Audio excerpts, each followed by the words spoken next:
Bismillahirrahmanirrahim. Assalamualaikum warahmatullahi wabarakatuh. Alhamdulillah wassalatu wassalamu ala Rasulillah wa ala alihi wa ashabihi wa man tabi'ahu hudah. Wa asyhadu an la ilaha illallah wahdahu la syarika lah wa asyhadu anna Muhammadan abduhu wa rasuluh.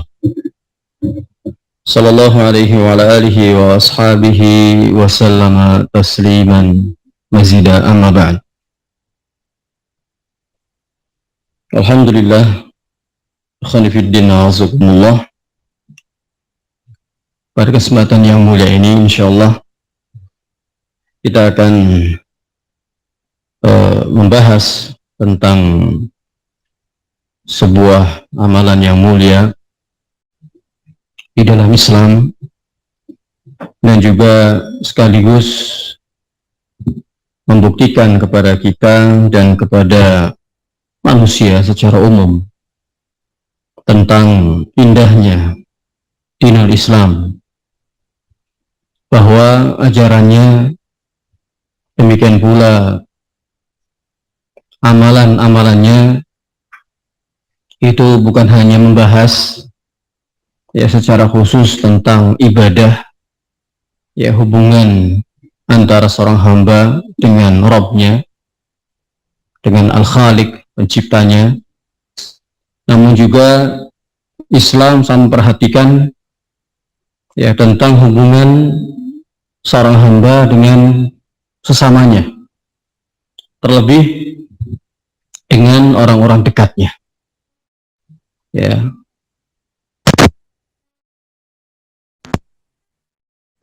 Pihak-pihak yang memiliki hubungan yang sangat erat.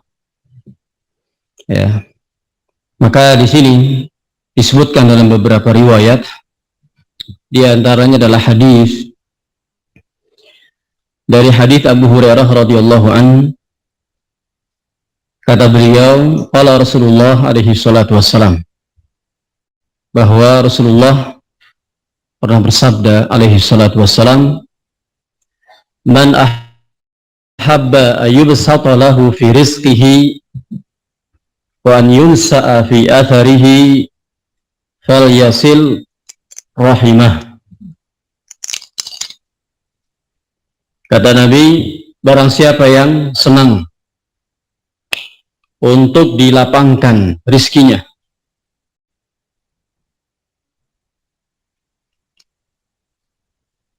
dan dipanjangkan umurnya, maka hendaklah ia menyambung hubungan silaturahmi.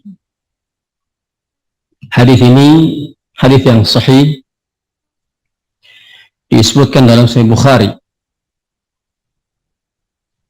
yang kemudian para ulama membahas, menerangkan tentang kandungan dari hadis yang mulia ini, termasuk makna ar-rahim di dalam hadis ini.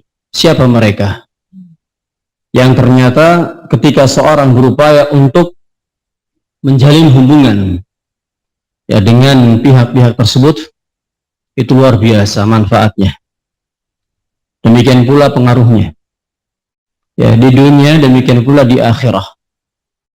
Di dunia bisa dilapangkan rizkinya, bisa diluaskan rizkinya, bahkan menjadi sebab Allah panjangkan umurnya.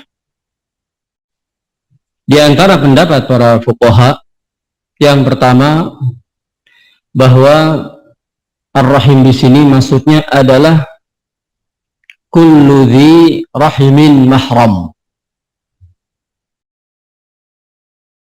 semua yang memiliki hubungan rahim yang tidak boleh untuk dinikahi.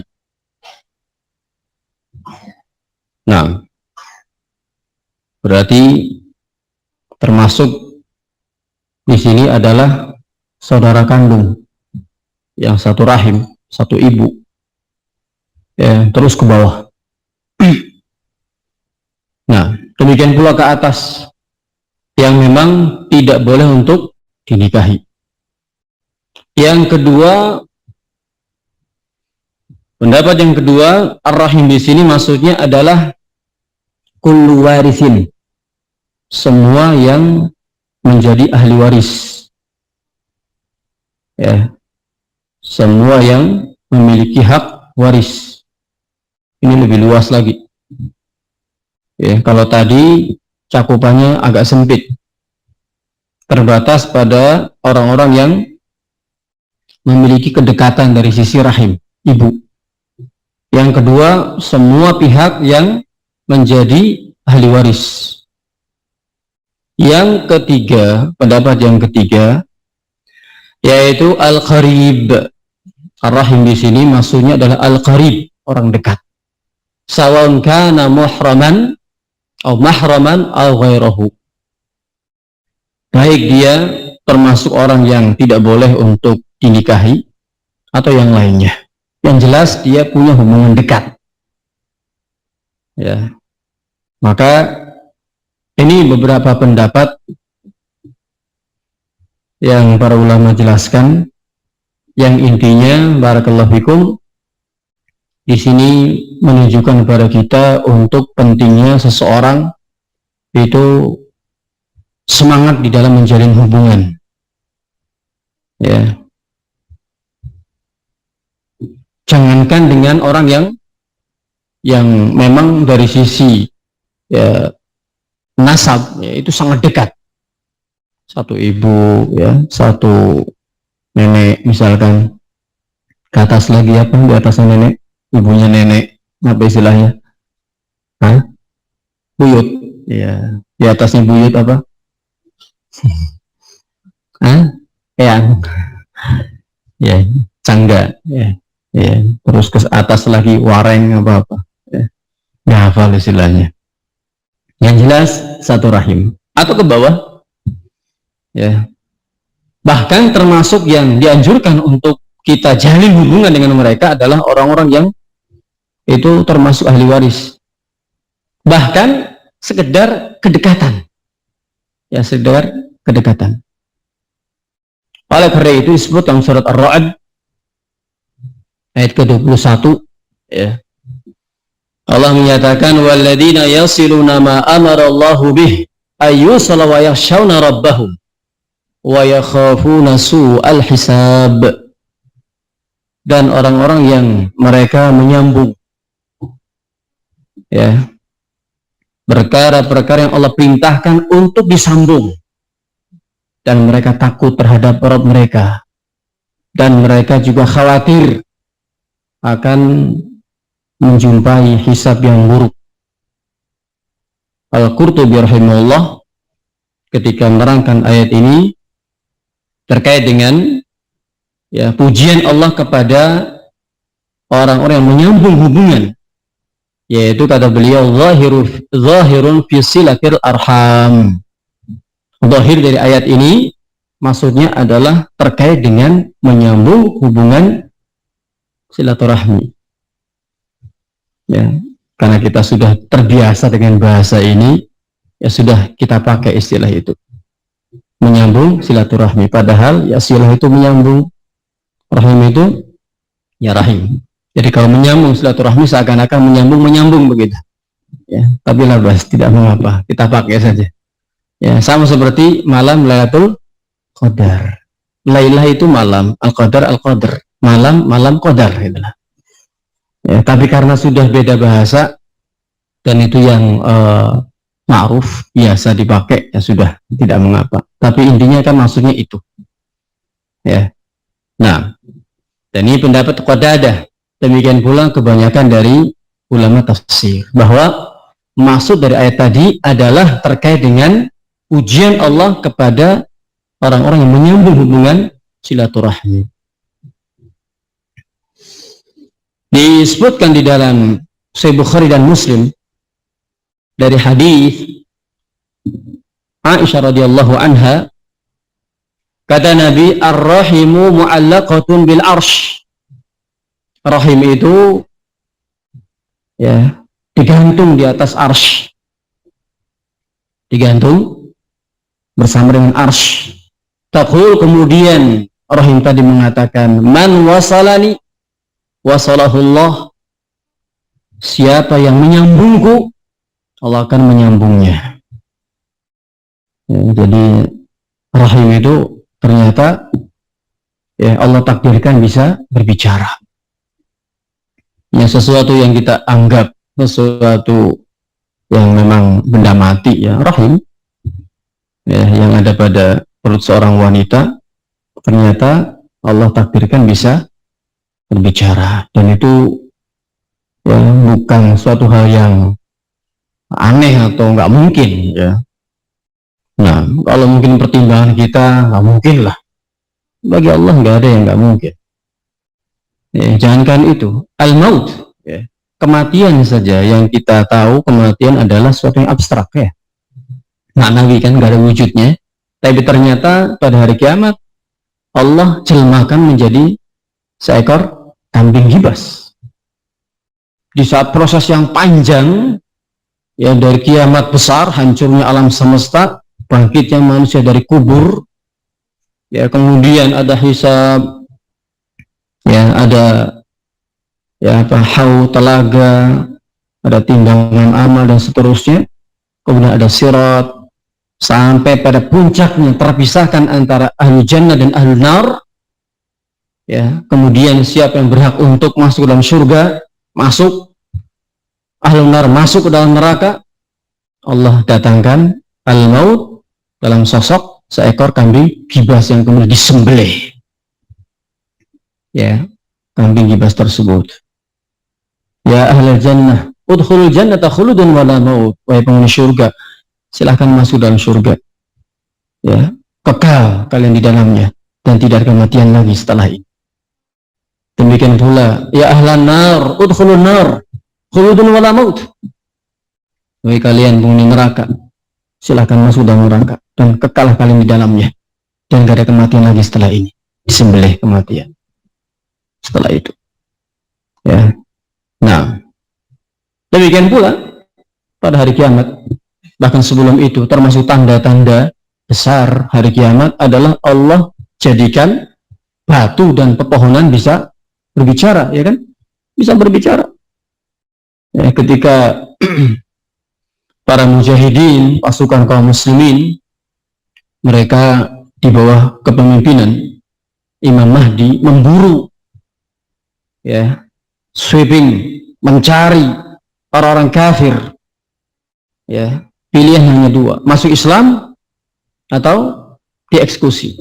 Sampai batu mengatakan, wahai muslim, ya, ini di belakang saya ada seorang Yahudi sembunyi, bunuh dia. Ngomong. Pohon juga berbicara, wahai muslim, ini di belakang saya ada Nasrani sembunyi, bunuh dia. Ngomong, ya. Nah, ini, ya, demikian pula dalam hadis ini. Maka di dalam hadis ini, ikhwan fillah azakumullah, kita mendapatkan faedah bahwa menyambung silaturahmi ini sababun qawiyun, sebab yang sangat kuat untuk Allah menjadikan lapangnya rizki seorang hamba dan berkahnya umur seseorang, bahkan panjangnya umurnya,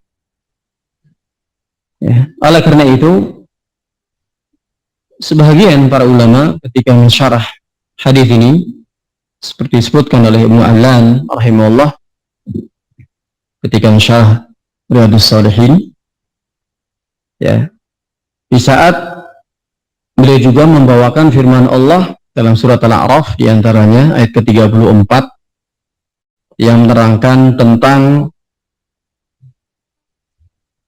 adanya ajal yang sudah pasti yang Allah tetapkan bagi hamba-hambanya. Ya, fa idza jaa ajaluhum la yastakhiruna sa'ata wa la yastaqdimun. Apabila ajal mereka telah datang, maka mereka tidak mampu untuk menunda barang sesaat ataupun mendahulukannya. Ya. Ini kan seakan-akan, ya, bahwa yang namanya ajal umur itu, ya, tidak bisa diganggu gugat, ya, nggak bisa dipendekkan, nggak bisa pula dipanjangkan. Terus gimana dengan hadis tadi? Ya, Nabi sendiri yang mengatakan bahwa siapa yang senang untuk dilapangkan rizkinya, dipanjangkan umurnya, maka silahkan dia menyambung silaturahmi. Jadi seakan-akan umur itu apa? Fleksibel itu. Masih bisa ya diubah gitu lah. Ya, direvisi begitu. Nah, terus gimana cara mengkompromikan antara hadis ini dengan ayat ini? Kata beliau, wal jam'u bainahuma ala ahadin wajhain. Ya, upaya untuk mengkompromikan antara dua dalil ini, satu ayat, satu hadis yang sahih. Yang pertama bahwa maksud dari hadis tersebut antuh malaziyadatu ala annaha kinayatun anil barakah fil umri bisababit taufiqi ila ta'atillah. Maksudnya di sini bahwa Allah akan panjangkan umurnya, yaitu sebuah kiasan ya terhadap keberkahan umur seseorang. Di saat Allah berikan taufik kepadanya untuk taat kepada Allah dan bisa memanfaatkan umurnya dengan sesuatu yang bermanfaat. Wa yuqarribuhu min maulah. Demikian pula ya bisa mendekatkan dia kepada Allah Azza wa Jalla. Jadi ini maknanya. Ini makna tentang panjangnya umur seseorang. Yaitu apa? Berkah umurnya. Ya. Di saat umur yang Allah berikan kepadanya itu betul-betul maksimal, digunakan untuk kebaikan, untuk ketaatan, untuk amalan saleh. Ya. Makna yang kedua, bahwa tambahan di sini kalau panjangkan umurnya ini ala haqiqatiha. Ya memang demikian, betul-betul ditambah umurnya. Terus gimana? Wadhalika binisbati lil ajalil mu'allaqil maktufi lahil madfu' lil malak. Yaitu terkait dengan ajal, ya, catatan umur seseorang yang ada pada tangan malaikat. Ya.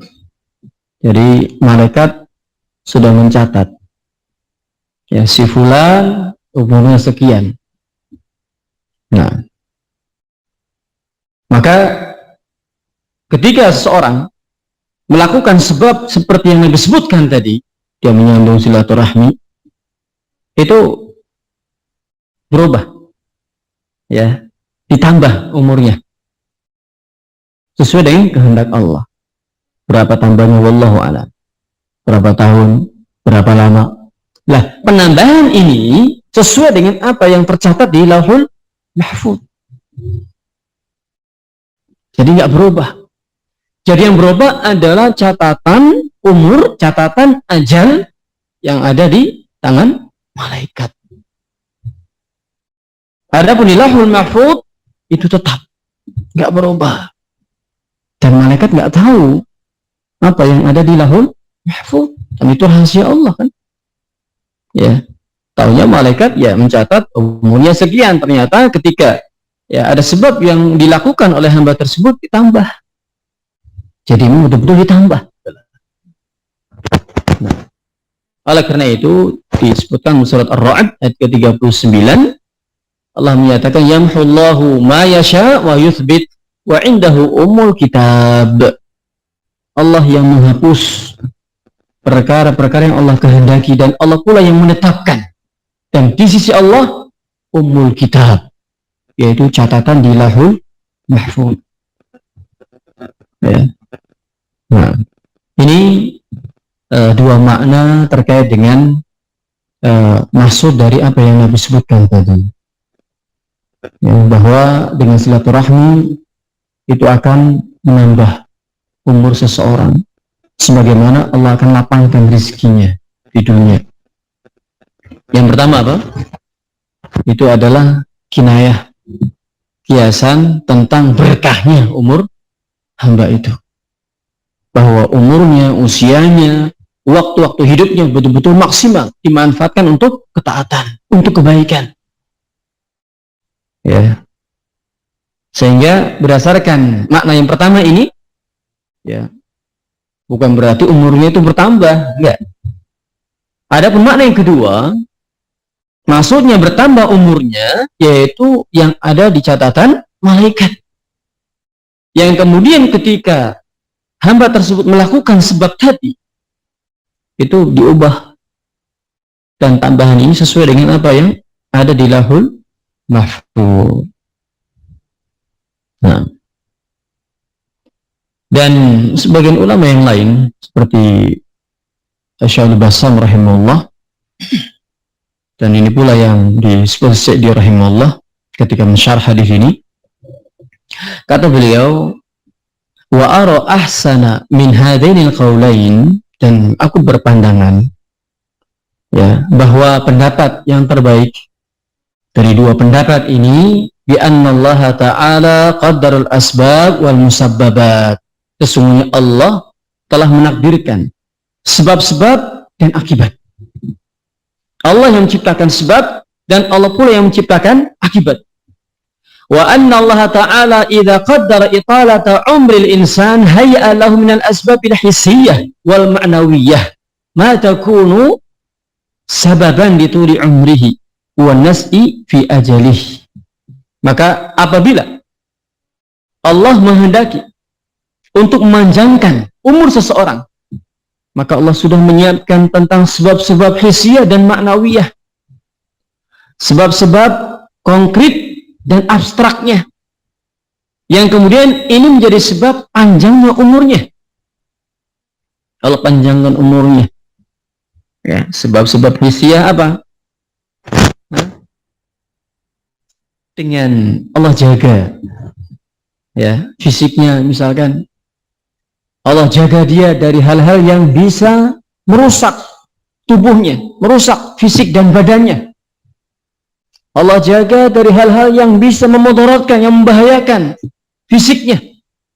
Dijauhkan dari penyakit-penyakit yang merusak, yang mematikan, yang membahayakan. Allah takdirkan dia senantiasa menjaga dan mengontrol pola hidupnya, pola makannya, ya, dan seterusnya. Di samping ada olahraganya dan seterusnya. Ini hissiyah ya kan? Emang sebab.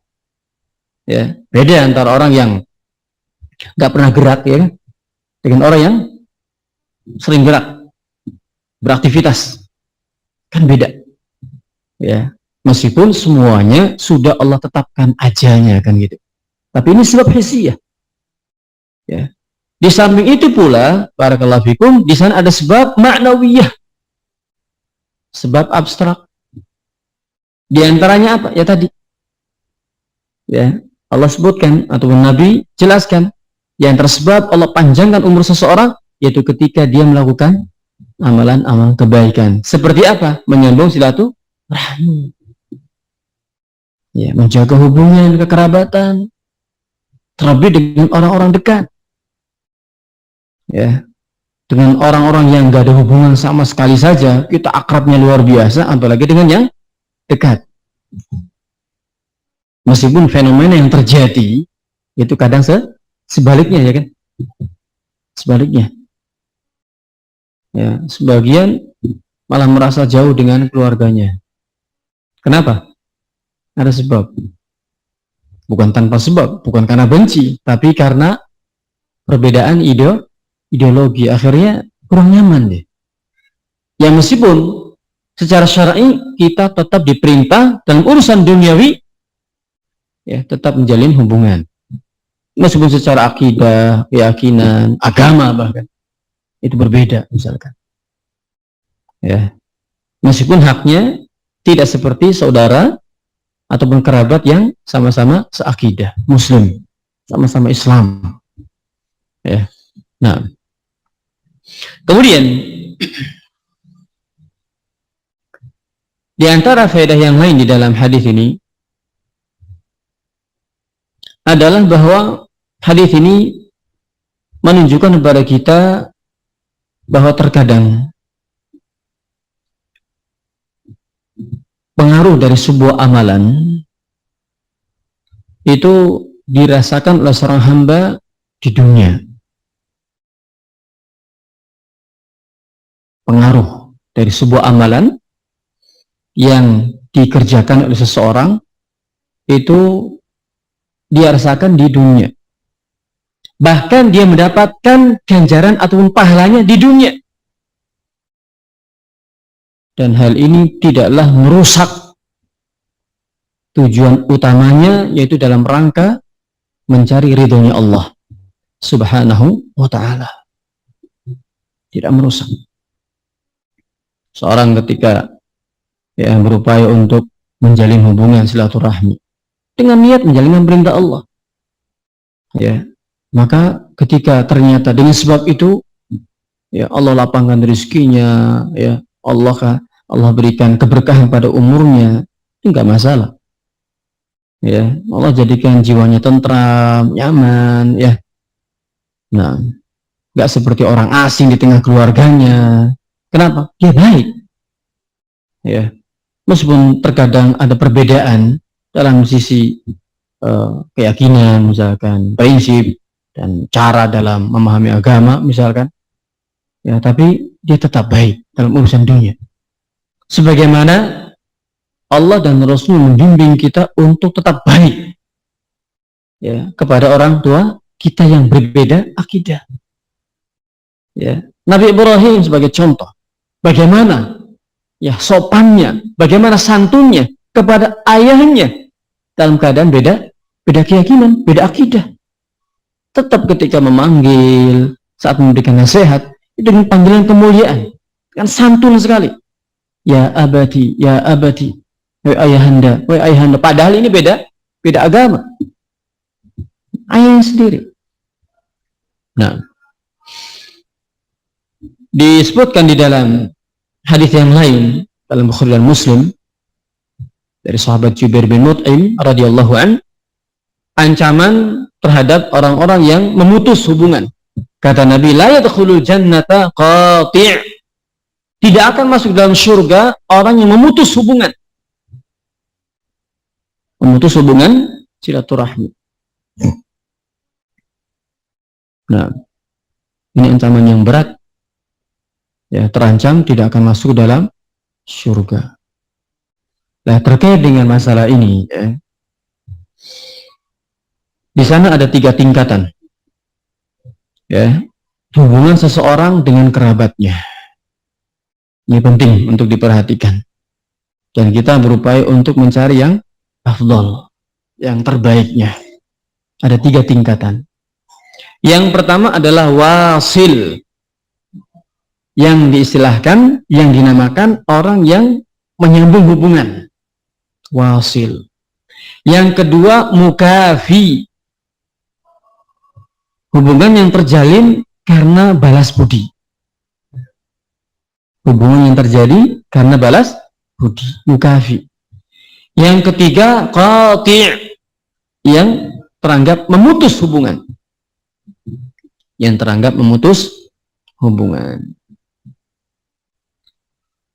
Adapun wasil, ini adalah orang-orang yang berupaya untuk tetap menjalin hubungan dalam keadaan ia disakiti.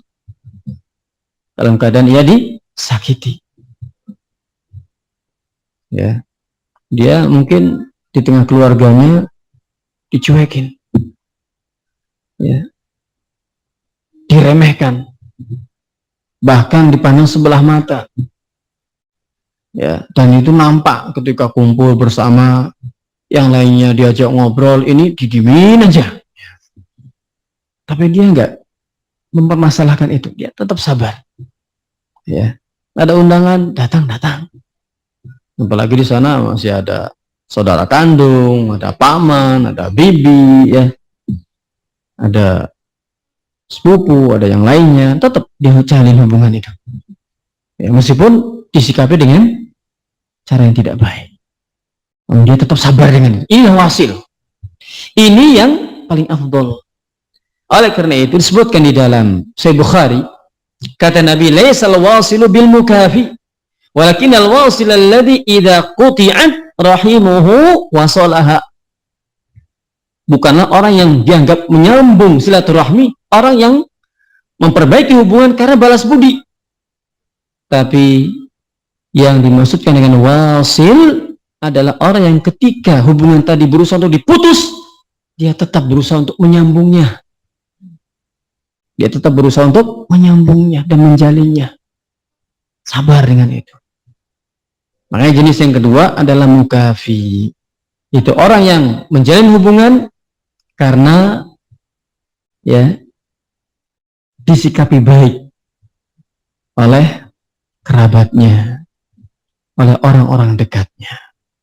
Dia menyikapi baik kerabatnya, saudaranya, karena dia disikapi baik. Kalau tidak ya enggak.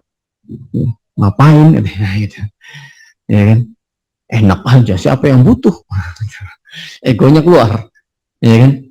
Nah, dan itu manusiawi, ya kan gitu. Masing-masing kita mungkin merasa dan pengennya disikapi baik, sehingga ketika disikapi kurang baik ya nggak terima. Tapi demikian bimbingan Nabi. Ya, kita ingin yang paling utama. Ya. Tapi yang berikutnya adalah yang ketiga, qati', yang teranggap betul-betul memutus hubungan. Mau disikapi baik, mau tidak, ya sama. Betul-betul diputus hubungan. Tidak peduli sudah. Ini yang berbahaya. Ini berbahaya. Yang kedua saja, kalau serampangan, rawan sekali. Bisa menimbulkan fitnah. Apalagi yang kedua, yang ketiga tadi. Betul-betul dia acuh. Gak peduli dengan kerabatnya. Gak peduli dengan orang-orang dekatnya. Bahkan dengan saudara kandungnya. Saudara sebapak, saudara seibu. Paman bibinya. Ketemu, cuek aja. Ya. Di telepon gak diangkat-angkat. Di SMS gak balas-balas. Disapa gak negur juga. Cuek. Nah ini bahaya.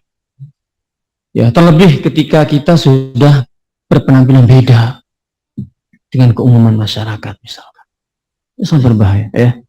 Membahayakan dakwah. Nah, ikhwani fi din azakumullah.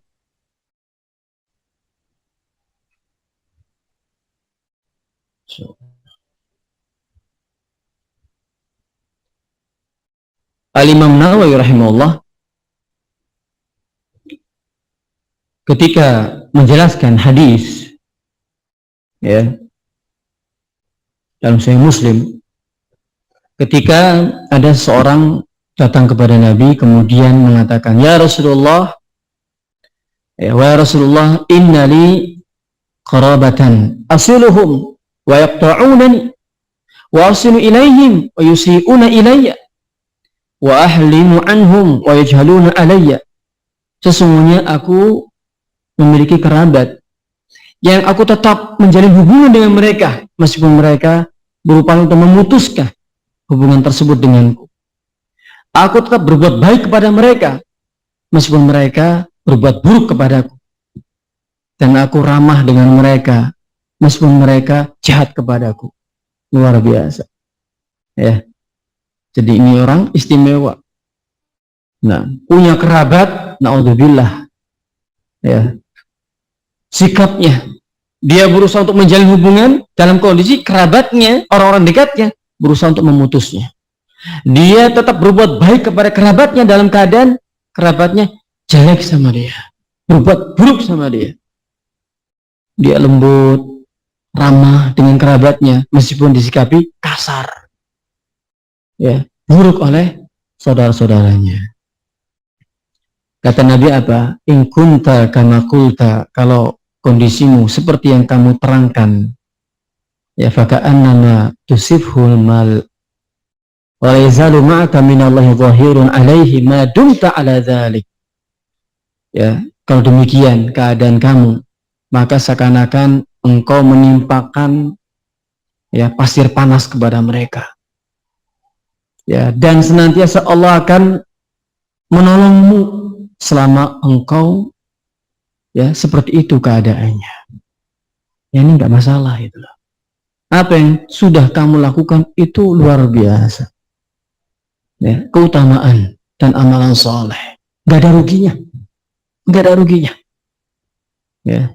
Nah, kata An-Nawawi rahimahullah, makna dari hadis tersebut, innaka bi ihsanika ilaihim tuhzinuhum, ya, wa tahqiruhum fi anfusihim likathrati ihsanika wa qabihu fi'lihim fahum min al-khizyi wal haqarah inda anfusihim kama yasiful malla.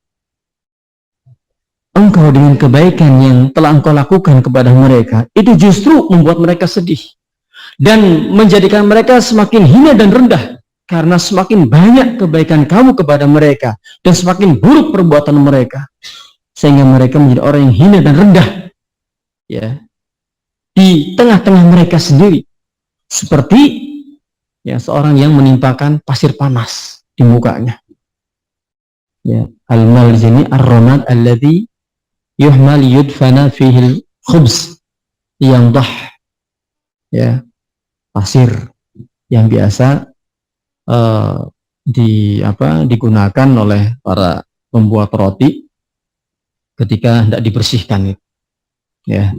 Nah, walhasil ini, ya, ayolah ikhwah, sebagian dari apa yang Nabi sebutkan terkait dengan keutamaan orang yang berupaya untuk menyambung hubungan silaturahmi.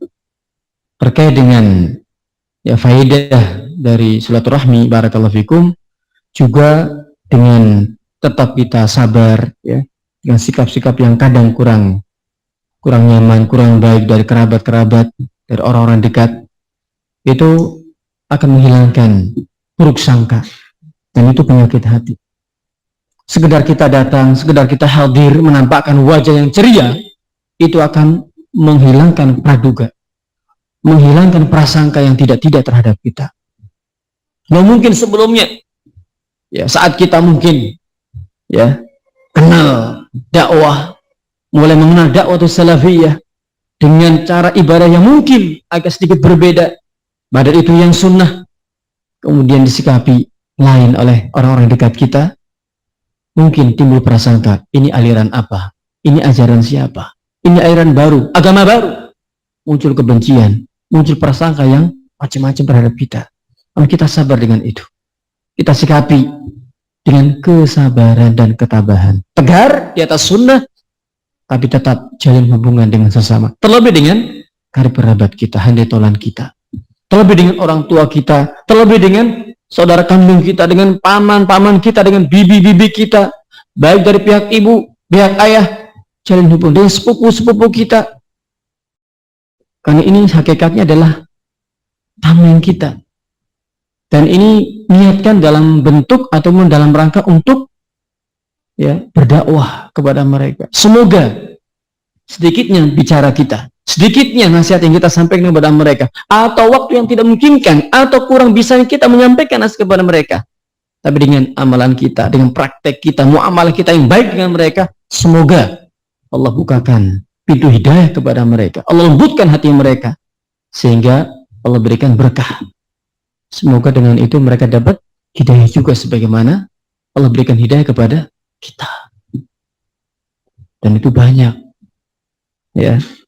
Kita kalau berbicara dalil, ya, belum apa-apa sudah, kamu baru belajar aja, nggak usah sok lah, gitu.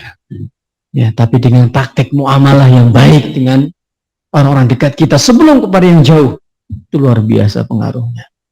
Yang dulunya mungkin kalau ketemu marah-marah terus, dimarah-marahin, dicuekin, ya. Tapi ketika kita sikapi dengan ramah, tidak arogan, tidak terbawa emosi, tidak terpancing dengan suasana, kita tetap sikapi baik, kita ramah, tetap santun dalam berbicara, terlebih dengan orang-orang yang lebih tua daripada kita, maka luar biasa. Minimal kalaupun mereka belum bisa mengamalkan apa yang sudah kita amalkan di atas sunnah, paling tidak simpati, hilang prasangka-prasangka, hilang suudzon, hilang tuduhan-tuduhan yang macam-macam terhadap kita, terlebih terhadap dakwah yang mulia. Ya, ini mungkin yang bisa kami sampaikan sedikit faedah terkait dengan permasalahan keutamaan silaturahmi. Semoga difahami oleh jamaah sekalian dan memberikan manfaat kepada kita semuanya. Wa'alaikum minkum. Wabillahi taufiq walhamdulillahirabbil alamin. Wassalamualaikum warahmatullahi wabarakatuh.